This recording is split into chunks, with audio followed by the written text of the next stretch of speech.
Hello guys. तो आज हम पढ़ते हैं समास। आइए हम देखते हैं कि समास शब्द का क्या अर्थ होता है। तो समास शब्द का अर्थ होता है संक्षिप्त या छोटा करना। दो या दो से अधिक शब्दों के मेल या संयोग को समास कहते हैं। इस मेल में विभिन्न चिन्हों का लोप होता है। भाषा में संक्षिप्तता बहुत ही आवश्यक होती है और समास इसमें सहायक होते हैं। समास द्वारा संक्षेप में कम से कम शब्दों द्वारा जुड़ी बड़ी से बड़ी पूर्ण बात कही जाती है। समास का उद्भव ही समान अर्थ को कम से कम शब्द में करने की प्रवृत्ति के कारण हुआ है। जैसे कि दिन और रात में 3 शब्द के प्रयोग से के स्थान पर दिन और रात एक समस्त पद शब्द से किया जाता है। इस प्रकार दो या दो से अधिक शब्दों के मेल से विभिन्न चिन्हों के लोप के कारण जो नवीन शब्द बनते हैं उन्हें सामासिक या समस्त पद कहते हैं। सामासिक शब्दों का संबंध व्यक्त करने वाले विभिन्न चिन्हों आदि के साथ प्रकट करने अथवा लिखने वाली रीति को विग्रह कहते हैं। जैसे धन संपन्न समस्त पद है। इस पद का विग्रह क्या होता है? धन से संपन्न। और रसोई घर ये है समस्त पद। इसमें इसका विग्रह क्या होता है? तो रसोई के लिए घर।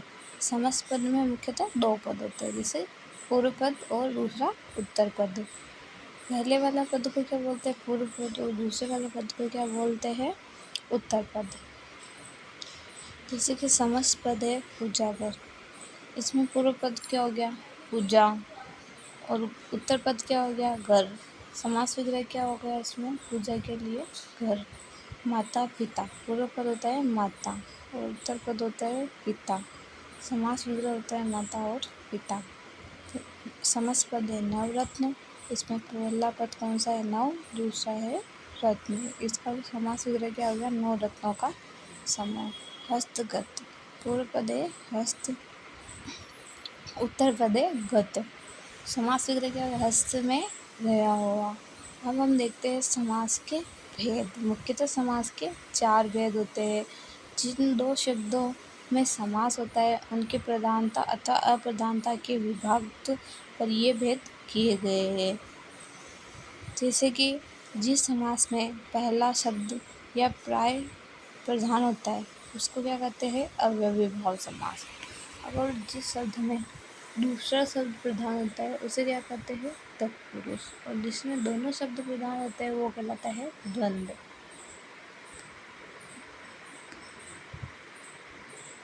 चौथा समास होता है बहुव्रीहि, जिसमें कोई भी पद प्रधान नहीं होता है उसे क्या कहते हैं? बहुव्रीहि समास। तत्पुरुष के पुनः 2 अतिरिक्त किंतु स्वतंत्र भेद स्वीकार किए गए हैं, जैसे कर्मधारय समास एवं द्विगु समास। विवेचन की सुविधा के लिए हम समास का निम्न 6 प्रकारों के अंतर्गत अध्ययन करेंगे। यानी कि हम 6 प्रकार के समास पढ़ेंगे, जिसमें पहला हमारा समास है अव्ययी भाव समास। इस समास में परिवर्तनशीलता का भाव होता है और उस अव्यय पद का रूप लिंग वचन कारक में नहीं बदलता, वह सदैव एक सा रहता है। इसमें पहला पद प्रधान होता है, जैसे कि समस्त पद है यथाशक्ति। इसमें यथा प्रति ये अवयव लगे होते हैं, तो वो कौन सा समास होता है? अव्ययी भाव। यथा प्रति भर बे आ, इसमें कौन सा अवयव जुड़ा होता है उसे क्या कहते हैं? अव्ययी भाव समास। जैसे कि यथाशक्ति, यथा तो है अवयव, उसके साथ शक्ति जुड़ा हुआ है तो उसका विग्रह क्या? शक्ति के अनुसार। यथा समय, इसमें यथा आ गया तो ये कौन सा गया? अव्ययी भाव समास, यानी समास समय के अनुसार। प्रति क्षण यानी हर क्षण, इसमें भी प्रति आ गया तो ये कौन सा हो गया? अव्ययी भाव समास। यथा संभव यानी कि जैसा संभव हो। आजीवन यानी कि इसमें आ गया तो ये कौन सा हो गया? अव्ययी भाव समास, यानी जीवन भर। भर पेट यानी इसमें भर उपसर्ग आ गया और भर अवयव आ गया तो इस कौन सा हो गया? अव्ययी भाव समास, यानी कि पेट भर कर। आजन्म यानी कि इसमें भी आ उपसर्ग है या आ अवयव है तो क्या हो गया? ये अव्ययी भाव समास, जन्म से लेकर। आमरण, इसमें भी आ अवयव है, इसका अर्थ होता है मरण तक। प्रतिदिन यानी हर दिन। बेखबर, अब इसमें बे उपसर्ग या बे अवयव आ गया, तो इसमें कौन सा हो गया? अवयवी भाव समास। बिना खबर के। अपवाद। हिंदी के कई ऐसे समास पद जिनमें कोई शब्द अवयव नहीं होता है, परंतु समास पद अवयव की तरह प्रयुक्त होता है, वहाँ भी अवयवी भाव समास माना जाता है।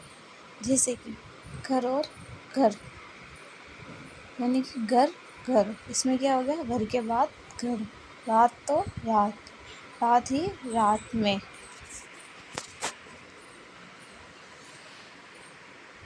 दूसरा समास है तत्पुरुष समास।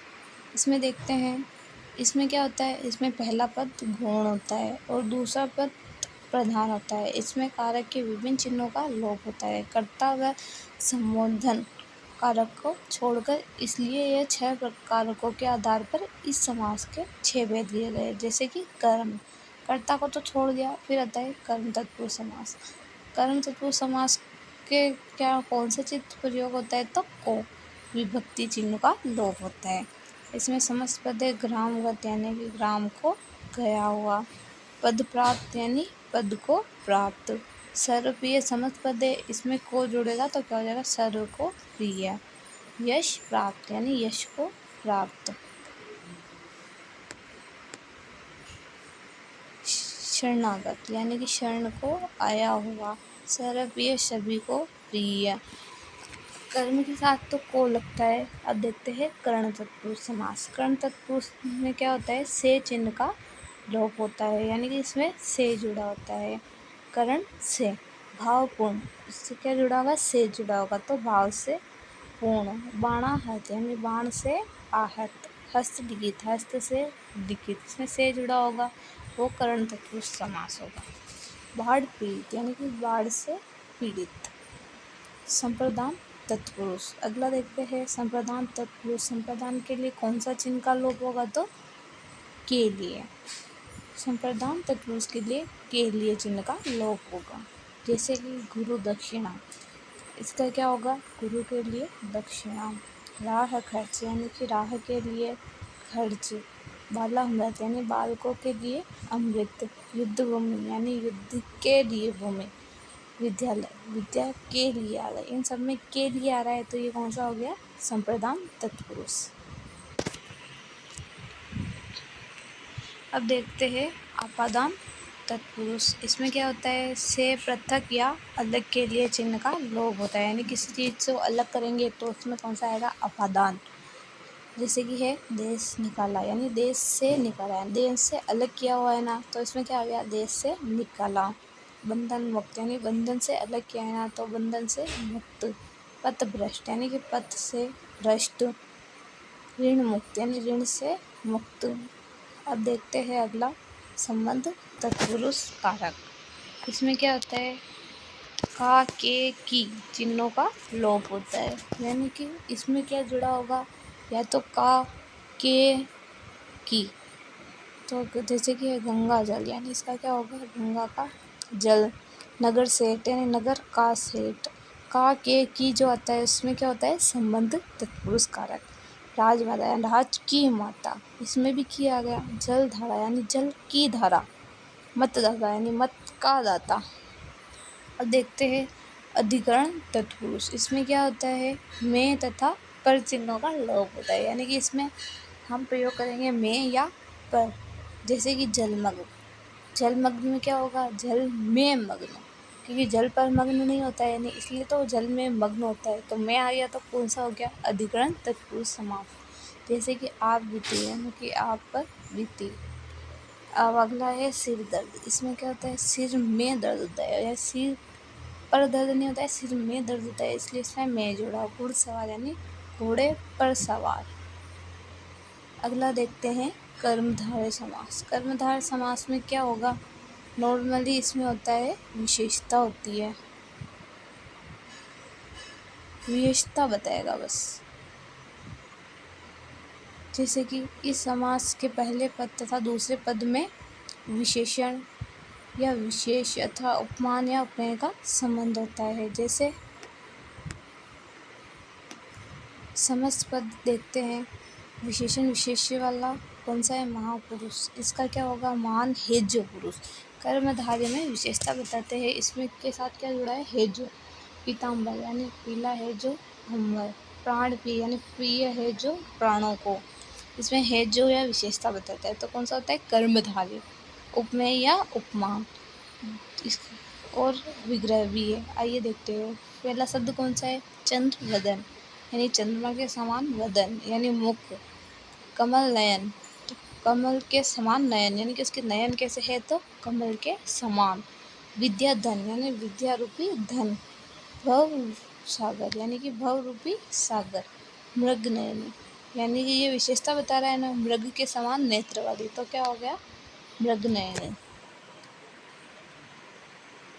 चौथा देखते हैं, द्विगु समास।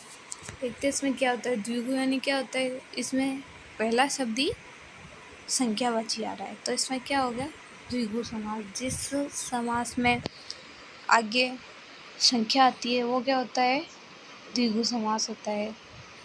जैसे कि इस समास का पहला पद क्या होता है, संख्यावाची होता है अर्थात गणना बोधक होता है, तथा दूसरा पद क्या होता है, प्रधान होता है।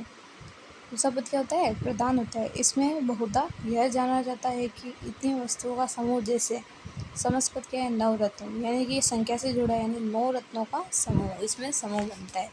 जैसे सप्ताह यानी 7 आहतों का समूह। त्रिमूर्ति यानी मूर्ति कितनी, 3, तो 3 मूर्तियों का समूह। नवरत्न यानी 9 रत्नों का समूह। शताब्दी यानी 100 अब्दों का समूह। तो क्या हो गया, इसमें संख्या आती है, वो क्या होता है, द्विगु समास। त्रिभुज यानी 3 भुजाओं का समूह। पंचरात यानी पंचरात्रियों का संहार। अब इसमें अपन संख्यावाची में अपवाद देखते हैं। जैसे ये है पक्ष द्वय, पक्ष कितने हैं, 2 पक्ष, तो क्या हो गया, 2 पक्षों का समूह हो गया, तो इसमें कौन सा गया, द्विगु समास, क्योंकि इसमें समूह बन रहा है। लेखक द्वय यानी 2 लेखकों का समूह है, तो वो कौन सा हो गया, द्विगु समास। संकलन नत्र यानी 3 संकलनों का समूह। अब अगला देखते हैं द्वंद्व समास। देखते हैं द्वंद्व समास में क्या होता है। इस समास में दोनों पद समान रूप से प्रधान होते हैं। इसमें दोनों पद योजक चिन्ह द्वारा जुड़े होते हैं, यानी कि बीच में ऐसा चिन्ह लगा होगा। तथा समास विग्रह करने पर क्या होता है, और, या, एवं आदि लगते हैं, तो वो क्या होता है, द्वंद्व समास। यानी कि एक तो योजक चिन्ह से जुड़ा होगा, दूसरा और, या, अथवा एवं लगते हैं। जैसे कि समस्त पद है रात दिन, अब इनमें योजक चिन्ह लग रहा है रात दिन, तो ये किससे जुड़ेगा, समास विग्रह क्या होगा इसमें, रात और दिन। सीता राम, सीता और राम। दाल रोटी, दाल और रोटी।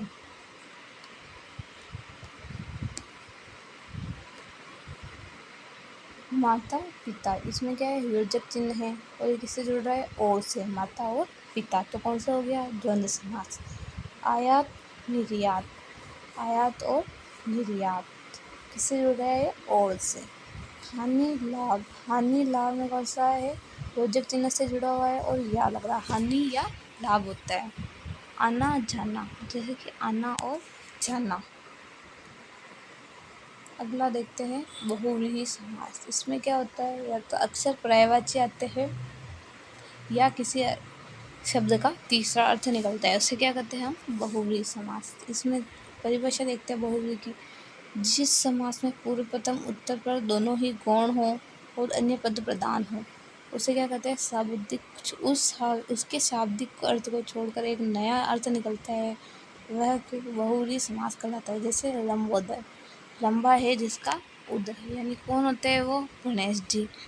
इस प्रकार तीसरा अर्थ प्रकट होता है बहुव्रीहि समास में। जैसे कि समस्त पद है घनश्याम, समास विग्रह क्या होगा, घन जैसा श्याम, अर्थात कौन है, कृष्ण, यानी घन जैसा श्याम कौन है, तो कृष्ण जी है। नीलकंठ यानी नीला है कंठ जिसका, कौन, नीलाकंठ वाले शिव। दशानन यानी 10 है आनंद जिसके, 10 सिर किसके होते हैं, तो रावण के, यानी कि तीसरा अर्थ निकल रहा है ना, तो वो क्या हो गया, बहुव्रीहि समास। गजानन यानी गज के समान आनंद वाला, अर्थात गणेश। त्रिलोचन यानी 3 है लोचन जिसके, यानी कि शिव। हंस वाहिनी, हंस है वाहन जिसका, कौन है? सरस्वती। यानी कि तीसरा अर्थ निकलता है किसी शब्द का। जैसे महावीर यानी महान है जो वीर, अर्थात हनुमान, इसका तीसरा अर्थ निकल रहा है। इसमें कर्मधारय भी हो सकता है लेकिन इसमें तीसरा अर्थ निकल रहा है, इसलिए कौन सा हो गया? बहुव्रीहि। अगला देखते हैं दिगंबर, यानी कि दिशा ही है अंबर जिसका, क्या हो गया? शिव। चतुर्भुज यानी 4 भुजाएं जिसकी, किसकी होती है 4 भुजाएं? विष्णु की। प्राय यह देखा जाता है कि कुछ समासों में कुछ विशेषताएं समान पाई जाती है लेकिन फिर भी उनका मौलिक अंतर होता है। समान प्रतीत होने वाले समासों के अंतर को वाक्य में भिन्न प्रयोग के कारण समझा जा सकता है। कुछ शब्दों में 2 अलग अलग समासों की विशेषता दिखाई पड़ती है। अब देखते हैं कर्मधारय और बहुव्रीहि में क्या अंतर होता है। कर्मधारय समास में दोनों पदों के में विशेषण और विशेष्य तथा उपमा तथा उपमेय का संबंध होता है, लेकिन बहुव्रीहि दोनों पद प्रधान न होकर अन्यार्थक प्रधान, यानी कि उसका अलग शब्द निकलता है बहुव्रीहि में। और कर्मधारय में क्या होता है? केवल विशेषता बताते हैं, जैसे कि मृग के समान नयन, तो ये उसका विशेषता बता रहा है। तो मृग के समान नयन यानी कि हिरण के जैसे नेत्र है उसके, तो क्या हो गया? वो कर्मधारय, क्योंकि इसमें विशेषता बता रहा है। तथा नीलकंठ, अभी कह रहा है नीलकंठ यानी नीला, वह जिसका नीला कंठ है, तो नीला कंठ किसका होता है? तो शिव का। अर्थात शिव अन्यार्थक शब्द लिया गया है, यानी कि वो अलग शब्द निकल गया, इसमें विशेषता होती है, और बहुव्रीहि में अलग शब्द निकलता है, तो इसका क्या हो गया? बहुव्रीहि समास। बहुव्रीहि समास और द्विगु समास में अंतर देखते हैं। बहुव्रीहि समास में तो तीसरा पद निकलता है, और द्विगु समास में क्या होता है? अपने संख्या होती है। देखते हैं द्विगु समास में पहला पद क्या होता है? संख्यावाचक होता है और समस्त पद समूह का बोध कराता है, लेकिन बहुव्रीहि समास में पहला पद संख्यावाचक होने पर भी समस्त पद के समूह का बोध न होकर अन्य शब्द का बोध करता है, इसमें समूह नहीं होता है। द्विगु समास में हमेशा समूह बनता है और बहुव्रीहि समास में समूह नहीं बनता है। जैसे कि चौराहा, यानी कि इसमें समूह बन रहा है 4 रहों का समूह, तो कौन सा हो गया? द्विगु समास। चतुर्भुज यानी 4 है भुजाएं जिसकी, अब इसमें संख्या भी आ गई, बहुत बार हम संख्या लगा देते हैं, संख्या देख के द्विगु समास लगा देते हैं, तो इसमें द्विगु समास नहीं होगा इसका, क्योंकि तीसरा अर्थ निकल रहा है, यानी कि 4 है भुजाएं जिसकी।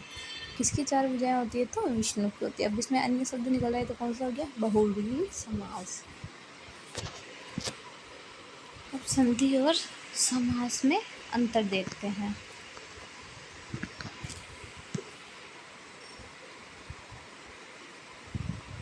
संधि 2 वर्णों के मेल या ध्वनियों का मेल होता है। पहले शब्द के अंतिम ध्वनि और दूसरे शब्द की आरंभिक ध्वनि में परिवर्तन होता है। जैसे लंबोदर, लंबा शब्द की अंतिम ध्वनि आ और उदर शब्द की आरंभिक ध्वनि उ में आ, व या उ के मेल से ओ ध्वनि के परिवर्तन हो जाता है। इस प्रकार संधि में 2 या 2 से अधिक शब्दों की कमी न होकर ध्वनियों का मेल होता है, किंतु समास में लंबोदर का अर्थ है लंबा है उदर जिसका, शब्द समूह बनता है। अतः समास में मूलतः शब्दों का योग होता है जिसका उद्देश्य पद में संक्षिप्तता लाना है। इसी प्रकार हमारे समास खत्म हो चुके हैं।